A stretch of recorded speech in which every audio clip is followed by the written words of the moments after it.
حفظ الرحمان کے استادوں میں سے ہیں، استاد ہیں ماشاء اللہ، اور ہمارے چچا تشریف رکھتے ہیں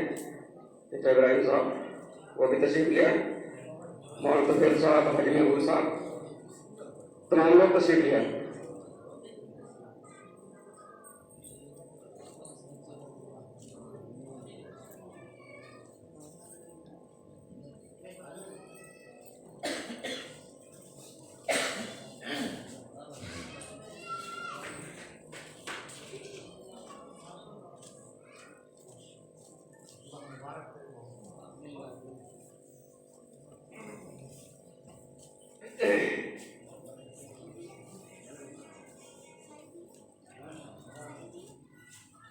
میں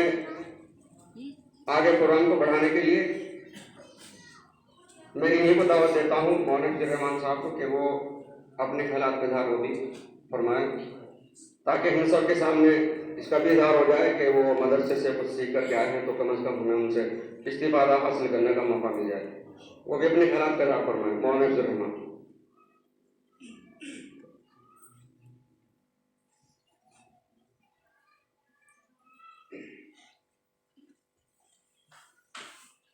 الحمد لله وحده والصلاة والسلام على من لا نبي بعده،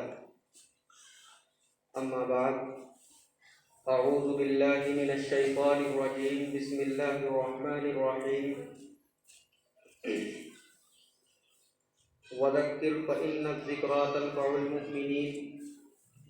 وقال تعالى قل رب زدني علما، صدق الله العظيم۔ وقال النبي صلى الله عليه وسلم من جاء مسجد هذا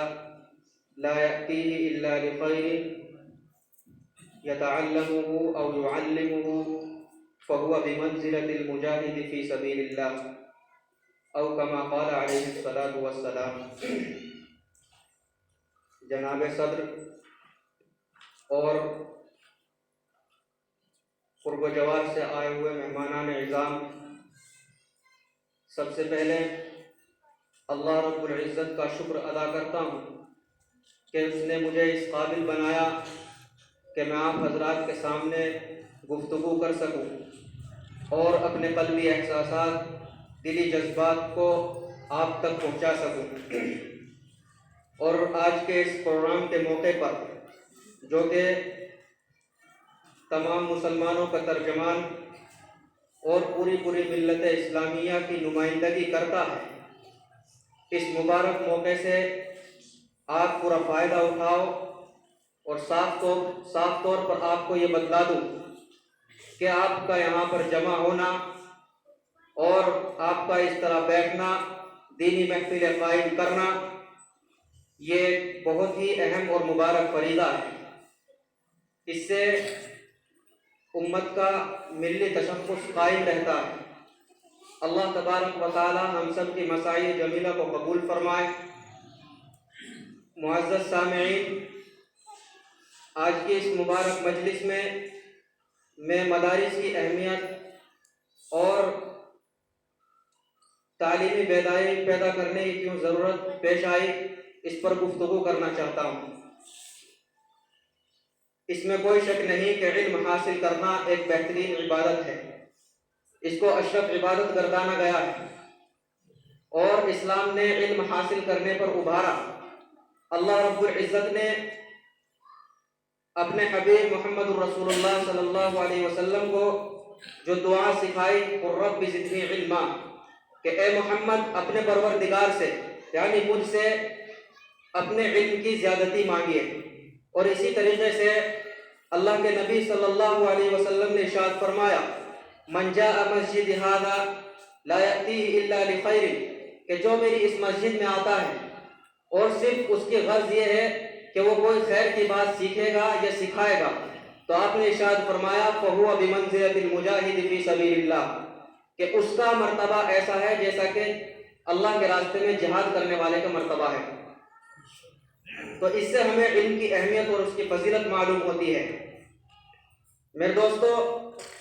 مدارس کی اہمیت اور علم میں پڑھانے والے علماء اکرام کی اہمیت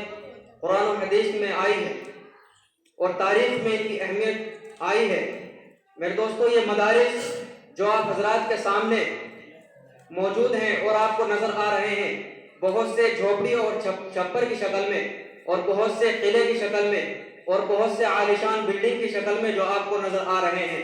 دراصل یہ سب کے سب اسلام کے مضبوط قلعے ہیں، دین کے آہنی حصار ہیں،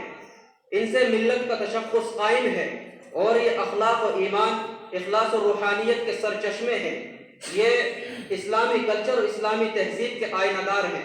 یہاں پر مردہ دلوں کو زندگی ملتی ہے، یہاں پر پیاسوں کو سیرابی ملتی ہے، اور طلباء و طالبات کے قلوب میں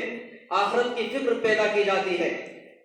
سب سے بڑی بات یہ ہے کہ یہاں پر ان کے عقائد اور ان کے افکار اسلامی بنائے جاتے ہیں، ان کے عقائد کو درست کیا جاتا ہے۔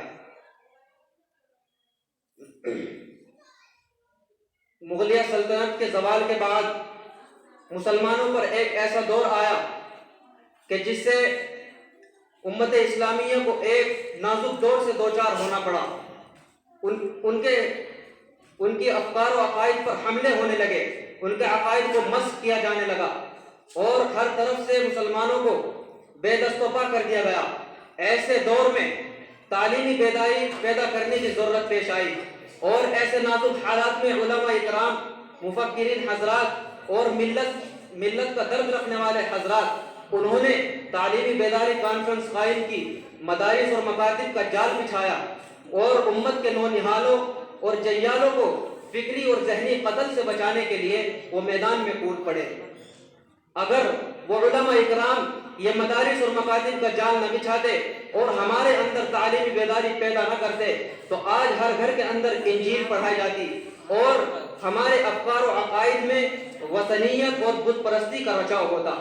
آپ صلی اللہ علیہ وسلم کی سیرت طیبہ سے ہم ناواقف ہوتے، اور اپنی اہمیت اور اپنی دینی اہمیت سے ہم ناواقف ہوتے۔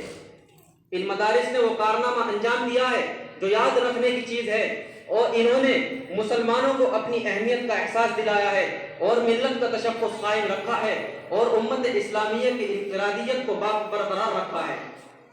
یہ جو چپے چپے پر مدارس اور مکاتب قائم ہیں، یہ اللہ تبارک و تعالیٰ کی بہت بڑی نعمت ہے، اور ان سے ملت کا تشخص قائم ہے، اور یہ معاشرے کے ریڑھ کی ہڈی کی حیثیت رکھتے ہیں، اور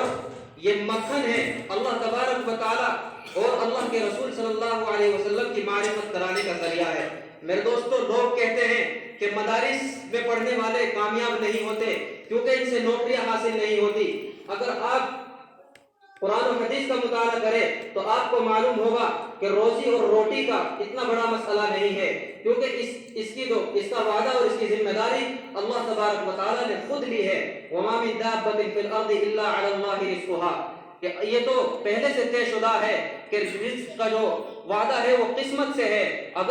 اگر رزق عقل سے ملتا تو پھر بے وقوف لوگ تو بھوک مرتے۔ میرے دوستو، صحابہ اکرام کی زندگی ہمارے سامنے موجود ہے کہ انہوں نے کبھی بھی دنیا کے اندر کوئی انقلاب پیدا کرنے کی کوشش نہیں کی، صرف انہوں نے اللہ تبارک و تعالیٰ اور اللہ کے رسول کے لیے اپنی جان نچھاور کرنے کی کوشش کی ہے، اور دنیا میں کوئی انقلاب پیدا کرنے کی کوشش نہیں کی۔ کوئی بھی مؤرخ یہ ثابت نہ کر سکا ہے اور نہ کر سکتا کہ انہوں نے دنیا میں کوئی انقلاب پیدا کرنے کی کوشش کی ہو۔ تو میرے دوستو، آج ضرورت ہے ایسے علماء کی اور ایسے صلحاء کی اور ان مدارس کی جو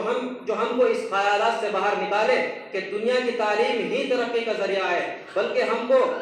وقت کے اعتبار سے اور زمانے کے اعتبار سے دونوں تعلیم کی ضرورت ہے، اور اپنی دینی تعلیم کو مقدم رکھنے کی ضرورت ہے تاکہ ہم اس ابدی زندگی میں بھی کامیاب ہو سکے اور اس چند وقت کی زندگی میں بھی کامیاب ہو سکے۔ اللہ تبارک و تعالی ہم سب کو عمل کی توفیق عطا فرمائے۔ وآخر دعوانا الحمدللہ رب العالمین۔